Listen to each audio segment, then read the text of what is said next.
লক্ষ্মী লাভের আশায় এবার পাঁচমুখী দিশা বিজেপির।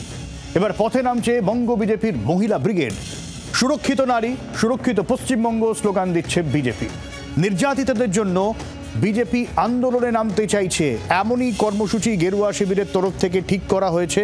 এবং বঙ্গ বিজেপির মহিলা ব্রিগেড তারা আলাদা করে রাস্তায় নামছে। এবং যেরকম আগেও শুভেন্দু অধিকারী গত বেশ কয়েকদিন ধরেই নারী সুরক্ষার দাবিতে সুর চড়িয়েছেন, নারী সুরক্ষার দাবিতে পথে নেমেছেন, ঠিক এই জায়গা থেকেই যারা নির্যাতিত এবং পশ্চিমবঙ্গে নারী অসুরক্ষিত এই রকম দাবি সামনে রেখে নারী সুরক্ষার আন্দোলন গেরুয়া শিবিরের তরফে। ঠিক কী ভাবনা চিন্তা রয়েছে এই নিয়ে কমলাক্ষ রয়েছেন আমাদের সঙ্গে, কমলাক্ষর কাছ থেকে আরো বুঝে নেব। কমলাক্ষ, দেখো, গত 15 বছর ধরে ধারাবাহিকভাবে মহিলা ভোট এই বাংলায় বাড়ছে এবং দেখা যাচ্ছে যে যেহেতু পরিসংখ্যান সেই কথাই বলছে, মমতা সরকারের একদিকে মহিলামুখী বিভিন্ন রকম প্রকল্প যেমন লক্ষ্মীর ভান্ডার থেকে কন্যাশ্রী, রূপশ্রী, এইগুলি তৃণমূল সরকারের ভোট ব্যাংকে বারংবার সমৃদ্ধ করছে। সেই কারণেই লক্ষ্মী লাভের আশায় এবার বলা যেতে পারে পাঁচমুখী দিশায় বঙ্গ বিজেপির মহিলা ব্রিগেড তারা নামছে।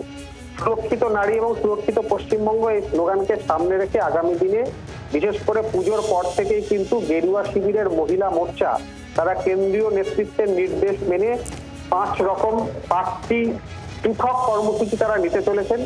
প্রথমত, নির্যাতিত এবং নিপীড়িতদের জন্য জেলায় জেলায় আন্দোলন সংগঠিত করা, পুজোর পর সাংস্কৃতিক অনুষ্ঠানের মাধ্যমে জনসংযোগ যেমন নাটক, গান, প্রদর্শনী ইত্যাদি, স্বাবলম্বী মহিলা, স্কুল কলেজের অভিভাবিকা এবং ছাত্রীদের সঙ্গে নিবিড় জনসংযোগ, রাজ্য সম্পর্কে তাদের কি মূল্যায়ন সেই বিষয়টি সম্পর্কে নিশ্চিত হওয়া এবং প্রতিটি মণ্ডল স্তরে একেবারে 100টি স্বনির্ভর গোষ্ঠীর সঙ্গে সংযোগ স্থাপন করে তাদের কাছে কেন্দ্রের যে প্রকল্পগুলি তাদের যে সুফল সেই সুফল পৌঁছে দেওয়া, এটি হচ্ছে লক্ষ্য। এবং 5 নম্বর যেটা তাদের কর্মসূচি সেটি হচ্ছে বিভিন্ন বিধানসভা ভিত্তিক নারী সম্মেলন করে কলকাতায় 1 লক্ষ মহিলাদের নিয়ে একটি প্রতিবাদ মিছিল তার সংগঠন করার কর্মসূচি কিন্তু বিজেপির মহিলা মোর্চার তরফ থেকে নেওয়া হয়েছে।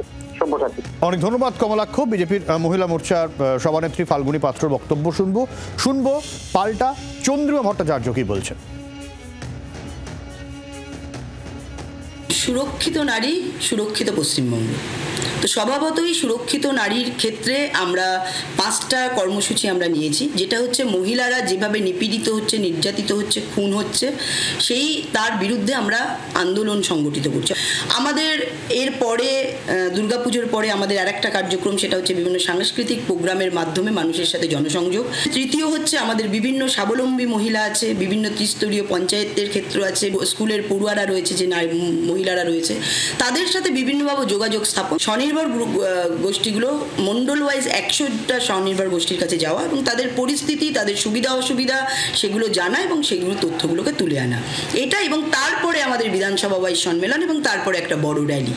1 লক্ষ মহিলার আমাদের কলকাতার বুকে আমাদের মহিলাদের র্যালি।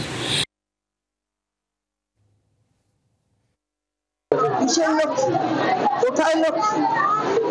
আমরা তো যেটা ধর্ণা মঞ্চ করেছিলাম, যেটা আমাদের দলীয় নির্দেশে কলকাতায় হয়েছিল, আমরা অলক্ষ্মীর পাঁচালি করেছিলাম।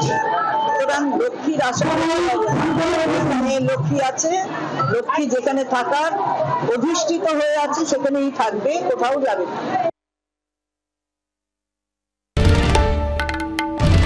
বাংলার আওয়াজ, বাঙালির আবেগ, জি 24 ঘন্টা।